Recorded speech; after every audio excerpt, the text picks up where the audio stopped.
Hey, this is Cameron. Welcome back to the Busy Gardener channel. Today, I'm not gonna put it off any longer. I'm gonna tackle my summer pruning. Let's get busy.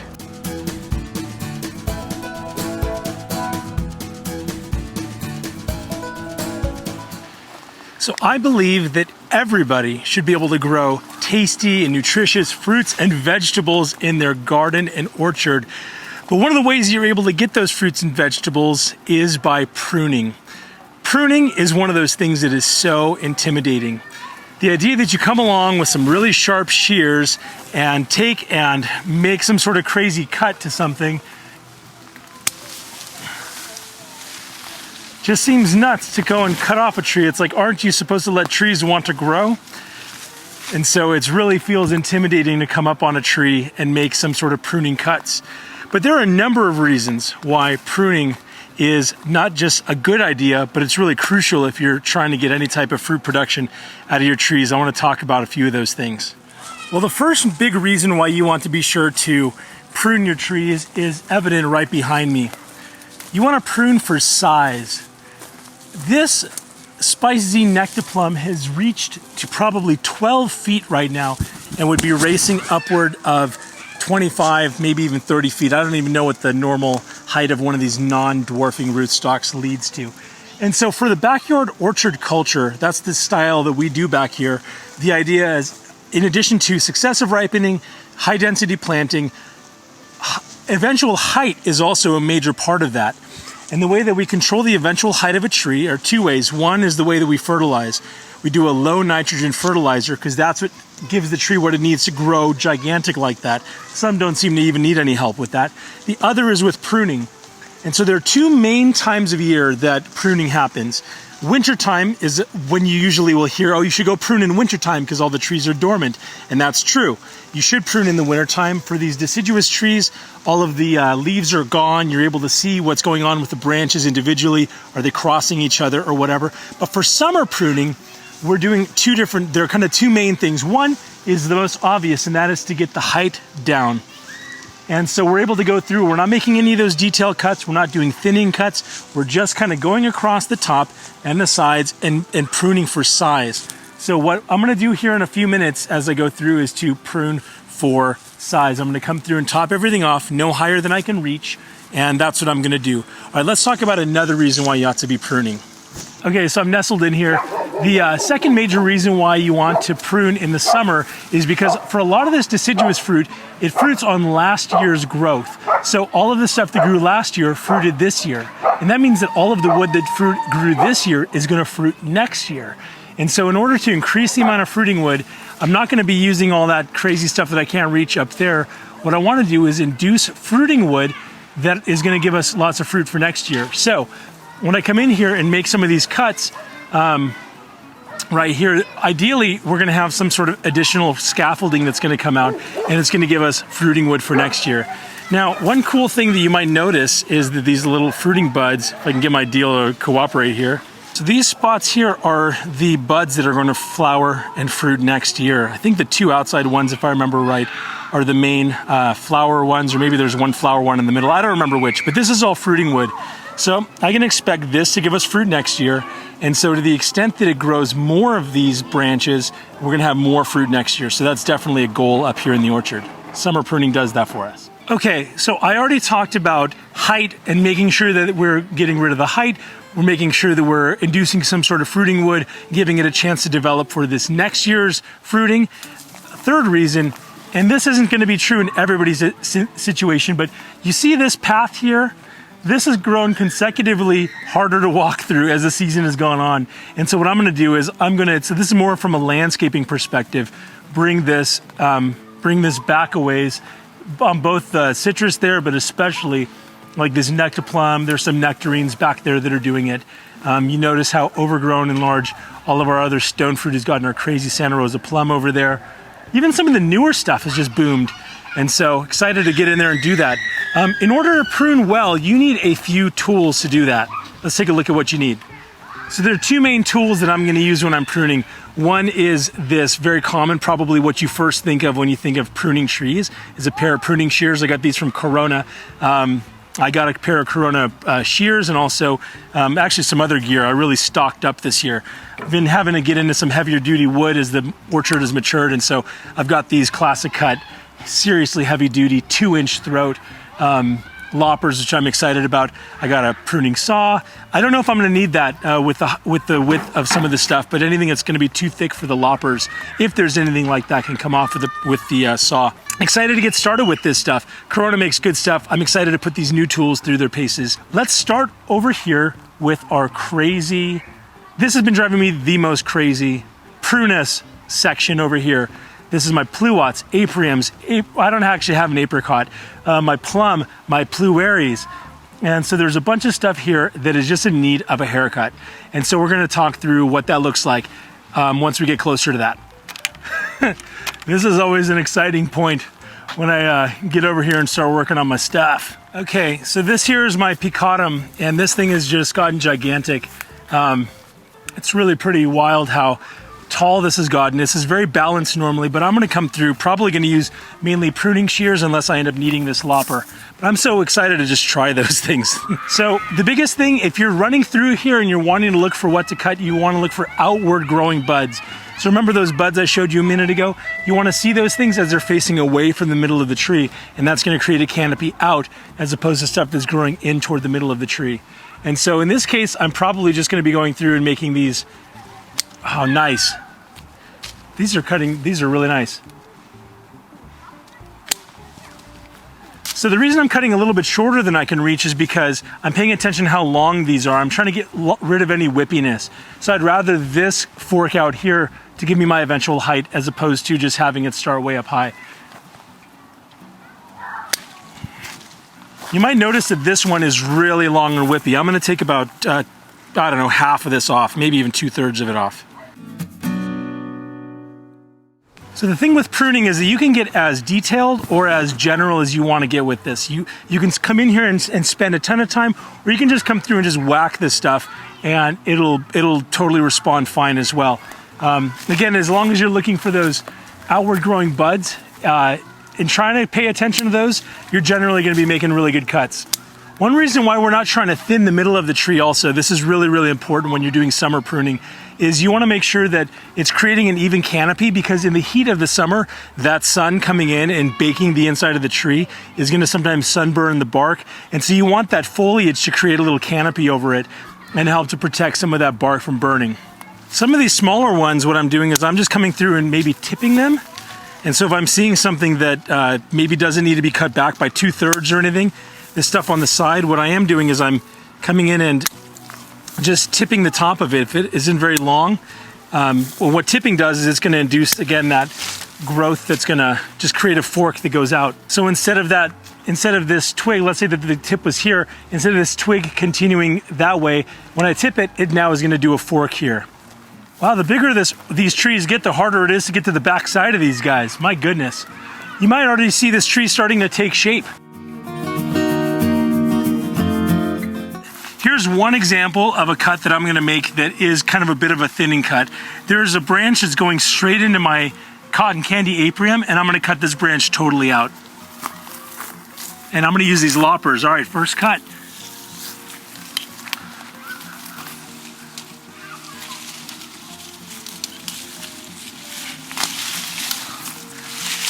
That was like butter. Oh, I noticed a larger one back here too, probably an inch or so in diameter, totally growing into that Aprium. Oh yeah, this one needed to go.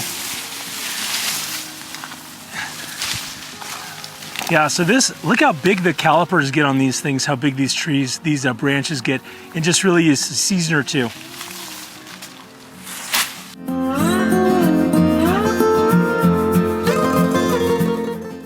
I'm wearing shorts because it was so blooming hot. And now I'm paying for it. Yikes.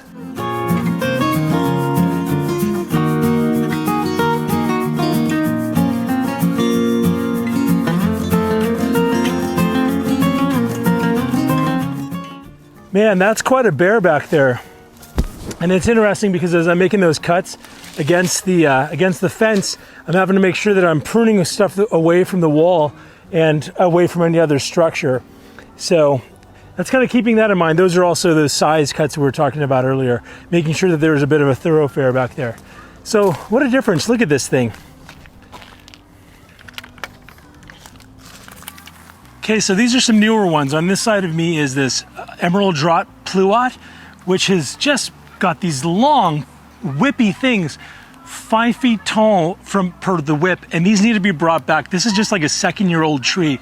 I'm just so blown away by these stone fruit and how they produce so prolifically.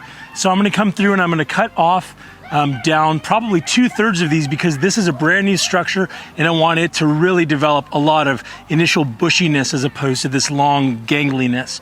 The bushier, you want that fruit closer to the body of the tree, not further away, because that's when you get that limb break, because everything's heavier at the edges.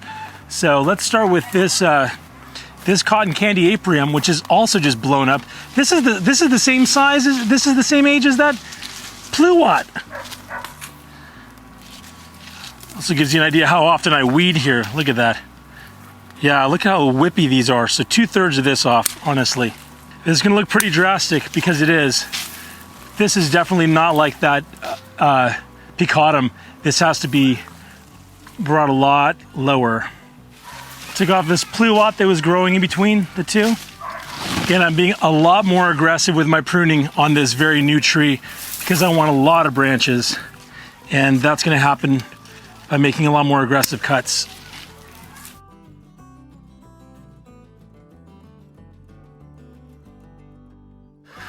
Wow, this is crazy. This has gotten so tall. But I want the branches to start here. Look at how, okay, let's just be clear about this. This thing is probably a solid 6 feet. And I cut it off. And I'm totally fine with that cut. So I don't know if you can tell from over there, but there's this this Pluot coming in here. And so I'm gonna cut this off. It didn't have anything on this side of it. This is a newer planting right here, this Aprium, and so planting, needing to prune the Pluot a little differently than when this wasn't here. What was that, 5 minutes? Maybe 5 minutes? And because I'm talking, just to come in, just to get the size down, and that was probably massively dramatic to watch happen. Now we're gonna do this Flavor Grenade Pluot. And this one is produced really heavily, really well for us each year. And so I would definitely love to have, but it also has had some breakage each year. And so I'm gonna prune a little bit closer to the main trunk because I don't want a lot of leverage out here. So I'm being a little bit more aggressive because I've seen how heavy the fruit sets have been. That's also an indicator that I need to just thin my fruit more regularly. That video of going up to Northern California, I saw the result of some very well thinned and heavily thinned fruit, and the fruit that remained were huge. They were like double, triple the size of the fruit that I'm seeing on my trees. Although this Pluot this year, the fruit was also very big and meaty. So something we want to remember as we're doing this that I didn't entirely mention is that we're trying to create balance around the tree as well. So that's one thing I'm looking for. Oh wait, look what I just found. Speaking of looking for things. All right. Well, technically this got pecked out on this side, but on this side, oh.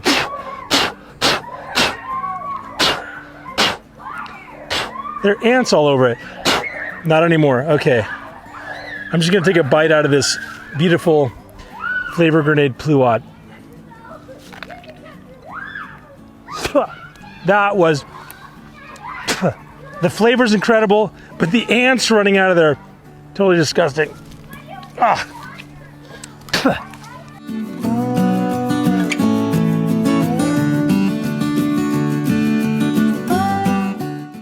I think this may be the last Flavor Grenade Pluot of the season.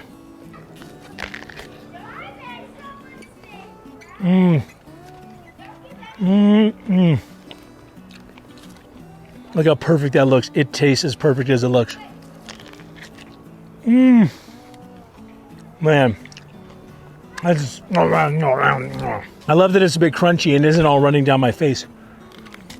I'm gonna eat the other half later.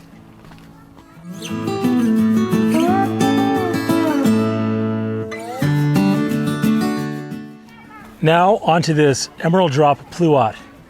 So again, on a very young tree like this, I'm gonna be much more aggressive in my pruning cuts, I want to make sure that I'm creating a nice and happy and healthy scaffolding. I'm getting rid of all of the lanky stuff and wanting to create a lot of short, bushy growth. So man, this thing is probably 6 feet tall. I'm gonna cut back to the bottom 18 inches. I don't know if you can see how long this crazy one is. Very aggressive. This thing is very vigorous though too, considering that it's getting shaded out a little bit by that Santa Rosa plum next to it.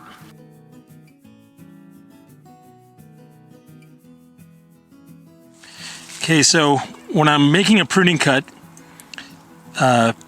with the tree next to it, I'm actually trying to choose a pruning cut that has the buds going in the direction that I want them. And in this case, I want them going kind of to the side of the tree as opposed to into the tree.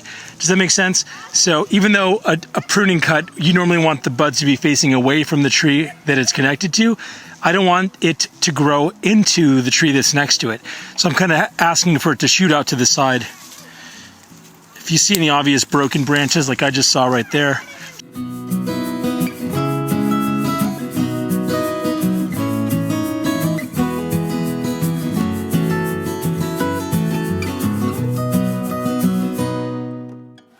Okay, so I wasn't recording when I did all of this and there's no way to redo it. So what I'm working on here is this crazy Santa Rosa plum and I had to bring out the big guns. Where is she at? Where is she at? Oh, here she is. Here's Cindy Lauper. I was out here and had to bring this out because one issue with not pruning these like a month ago or a month and a half ago is that those trunks or those little stems that were going up and the scaffolding just got that much more thick, that much more established.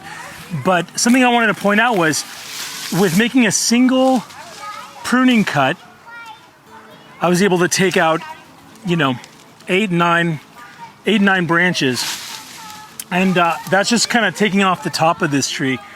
But really, I waited too long to do this, partly because I wanted to do a video of it, which seems to be a theme for me. So yeah, you see like there are a few little stragglers on the top, but I'm going to show you the ground here, and you see that there's so much, just how much material came off of this tree in the summer pruning. What I'm trying to do, and if this were done, let's say at the beginning of August or sometime in July, maybe a month and a half ago, that would have given that much more energy to the tree to direct into these other little forks and these little scaffolding that would give additional fruit as opposed to these long things that I need to prune off now. So there is something to be said about pruning earlier in the summer than in late summer. Actually, something to do, most summers, I'm actually pruning a couple of times, at least a couple of times. I might come through and just do some detailed pruning just for fun. When I'm up here, I notice something, I'll do it.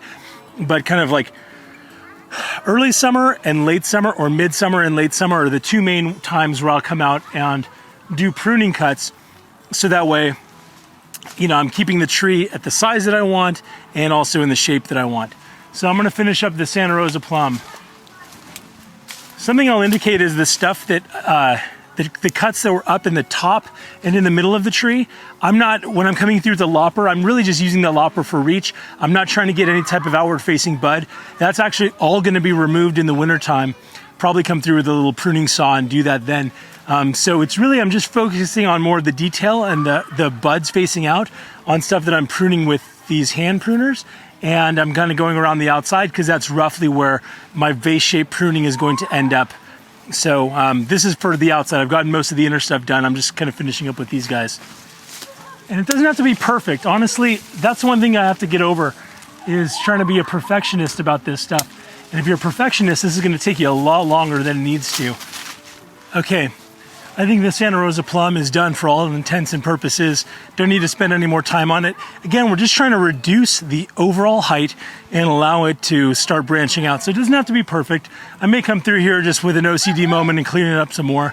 But for right now, this row of stone fruit of this Prunus family is mostly done. I'm just going to finish up on these very young Pluerries, and then I'm going to be done for this evening. I'll come out and prune the other stuff another time. Okay, time to knock out these Pluerries. These are in the ground, I think 2 years in the ground. Look at the size of this weed. Let me see. Oh my goodness, gone to seed. So remember, see these long whippy things? I'm coming down to about here, making those cuts.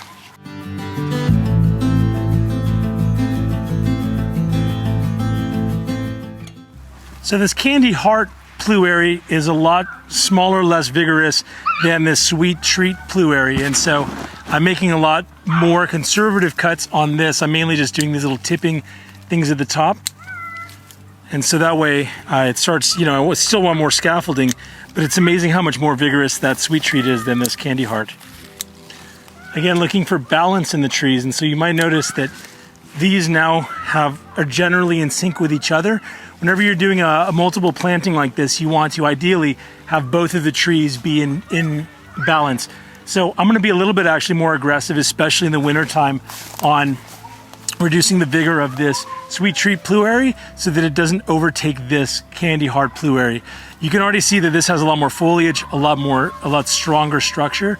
And so I'm gonna be a bit more aggressive and bring this back so that way it doesn't overwhelm the planting.